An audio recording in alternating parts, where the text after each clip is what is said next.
മലമ്പുഴയും പാലക്കാടും ഇത്തവണ NDA വിജയിക്കും.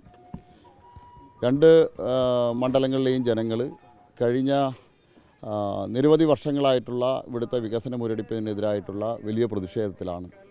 അവർക്കറിയാം ഈ രാജ്യത്തെ മോദി സർക്കാർ കൊണ്ടുവരുന്ന പദ്ധതികളും അതുപോലെ തന്നെ ജനക്ഷേമകരമായിട്ടുള്ള പദ്ധതികളുമെല്ലാം അവരുടെ പക്കലെത്തണമെങ്കിൽ, അവരുടെ പ്രദേശത്തെത്തണമെങ്കിൽ NDA സ്ഥാനാർത്ഥികൾ വിജയിക്കണമെന്ന് അവർക്ക് ഉത്തമ ബോധ്യമുണ്ട്. പാലക്കാടിനെ സംബന്ധിച്ചും മലമ്പുഴയെ സംബന്ധിച്ചും കഴിഞ്ഞ 2 തവണ അവർക്ക് നഷ്ടപ്പെട്ട ആ വികസനം ഇത്തവണ വോട്ടെടുപ്പിലൂടെ അവർ NDA വിജയിപ്പിച്ചുകൊണ്ട് നേടിയെടുക്കും.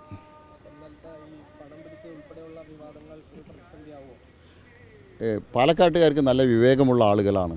ഈ വീഡിയോന് പിന്നിലുള്ള വ്യക്തിയെ സംബന്ധിച്ച് കൃത്യമായിട്ടുള്ള ബോധ്യം പാലക്കാട്ടത്തെ വോട്ടർമാർക്കുണ്ട്. ഇതൊന്നും ബാധിക്കില്ല. ഇത്തരത്തിലുള്ള കെട്ടിച്ചമച്ച വീഡിയോയും കഥകളുമൊന്നും പാലക്കാട്ടെ വോട്ടർമാരെ സ്വാധീനിക്കാൻ പോകുന്നില്ല.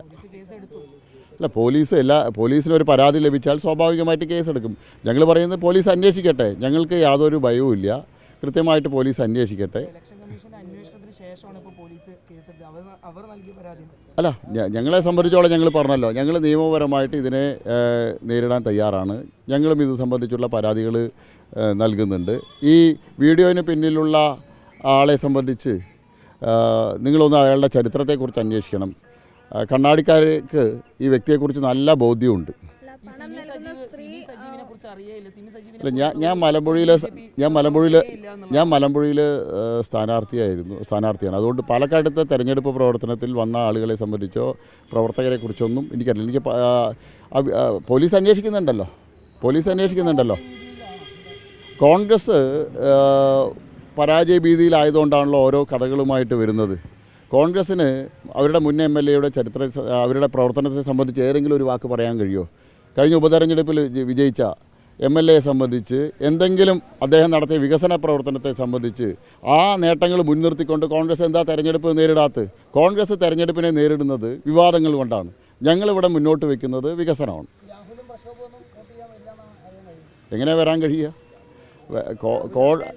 കഴിഞ്ഞ മുനിസിപ്പൽ തെരഞ്ഞെടുപ്പിന് വോട്ട് ചോദിച്ച് ഇറങ്ങിയ MLA, പാലക്കാട് MLA എന്തുകൊണ്ട് ഈ തെരഞ്ഞെടുപ്പിൽ ഏതെങ്കിലും പ്രദേശത്ത് വോട്ട് ചോദിക്കാൻ വന്നില്ല? അദ്ദേഹം വരണ്ടേ? പാലക്കാട്ടത്തെ സിറ്റിംഗ് MLA അല്ലേ? അദ്ദേഹം വോട്ട് ചോദിക്കാൻ, പാലക്കാട്ടിലെ ജനങ്ങളെ വോട്ട് ചോദിക്കാൻ വരണ്ടേ? അദ്ദേഹം നടത്തിയ വികസന പ്രവർത്തനങ്ങൾ എന്താണെന്ന് നിങ്ങൾക്കെല്ലാം അറിയാമല്ലോ. അദ്ദേഹം നടത്തിയ വികസന പ്രവർത്തനങ്ങൾ ഞാൻ പറയണ്ടല്ലോ. അദ്ദേഹം നടത്തിയ വികസന പ്രവർത്തനങ്ങൾ 100% ഞങ്ങളെ സംബന്ധിച്ചോളം അല്ല, അതൊക്കെ പോലീസ് അന്വേഷിക്കട്ടെ എന്ന്. ഒരു തെരഞ്ഞെടുപ്പ് പ്രവർത്തനത്തിനിടയിൽ സ്ഥാനാർത്ഥിയുടെ ഒപ്പം നിരവധി ആളുകളുണ്ടാവും. അവരെ സംബന്ധിച്ചൊക്കെ പോലീസ് അന്വേഷിക്കും. ഞങ്ങളുടെ പ്രവർത്തകയാണോ? ഞാൻ ചോദിക്കട്ടെ, കോൺഗ്രസിൻ്റെ പ്രവർത്തകർ BJP സ്ഥാനാർത്ഥിക്കൊപ്പമാണോ യാത്ര ചെയ്യേണ്ടത്? കോൺഗ്രസിന് അതാണ് ചോദിക്കട്ടെ. കോൺഗ്രസ് BJP സ്ഥാനാർത്ഥിക്കൊപ്പമാണോ കോൺഗ്രസിൻ്റെ പ്രവർത്തകർ യാത്ര ചെയ്യേണ്ടത്? അതിൽ നിന്ന് തന്നെ വ്യക്തമാണ്. ഞങ്ങളാരും രമേശ് പിഷാരുടെ ഒപ്പം യാത്ര ചെയ്യുന്നില്ലല്ലോ. അപ്പോൾ ഇതിൽ പോലീസ് അതൊക്കെ പോലീസ് അന്വേഷിക്കട്ടെ. ഞങ്ങളെ സംബന്ധിച്ചോളം ഇന്നലെ ഞങ്ങളുടെ സ്ഥാനാർത്ഥി കൃത്യമായിട്ട് അതിനെ സംബന്ധിച്ചിട്ടുള്ള മറുപടി പറഞ്ഞു കഴിഞ്ഞു. അവരോടൊപ്പം ആരൊക്കെ കാറിലുണ്ടായിരുന്നു എല്ലാം സംബന്ധിച്ച് വളരെ കൃത്യമായിട്ട് മറുപടി പറഞ്ഞു. ഇനി ജനങ്ങൾ തീരുമാനിക്കും. പാലക്കാട്ടുകാരെ സംബന്ധിച്ചോളം പാലക്കാട്ടുകാർക്ക് അത് വിലയിരുത്താനുള്ള, പാലക്കാട്ടത്തെ വോട്ടർമാർക്ക് അത് വിലയിരുത്താനുള്ള കഴിവുണ്ട്. ഇന്ന് വോട്ടെടുപ്പ് കഴിയട്ടെ.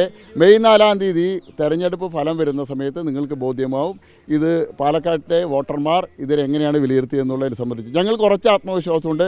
വലിയ ഭൂരിപക്ഷം വോട്ടിൽ ഇത്തവണ പാലക്കാടും മലമ്പുഴയും ഞങ്ങൾ ജയിക്കും.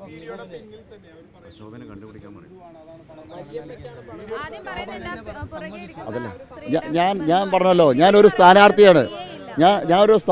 അതുകൊണ്ട് ഓരോ മിനിറ്റിലും വരുന്ന പ്രതികരണങ്ങളൊന്നും എനിക്ക് കാണാൻ കഴിഞ്ഞിട്ടില്ല. ഒരു പ്രതിസന്ധിയുമില്ല. ഞങ്ങളെ സംബന്ധിച്ച് ഒരു പ്രതിസന്ധിയില്ല. ഞാൻ പറഞ്ഞല്ലോ, പാലക്കാട്ടത്തെ വോട്ടർമാർക്ക് ഈ വിവാദങ്ങൾ കൊണ്ടുവന്ന വ്യക്തിയെ സംബന്ധിച്ച് കൃത്യമായിട്ട് ബോധ്യമുണ്ട്. കണ്ണാടിക്കാരോട് ചോദിക്കുക, എത്ര ആളുകളാണ് പറ്റിക്കപ്പെട്ട് നടക്കുന്നതെന്ന് നിങ്ങൾ പരിശോധിക്കും.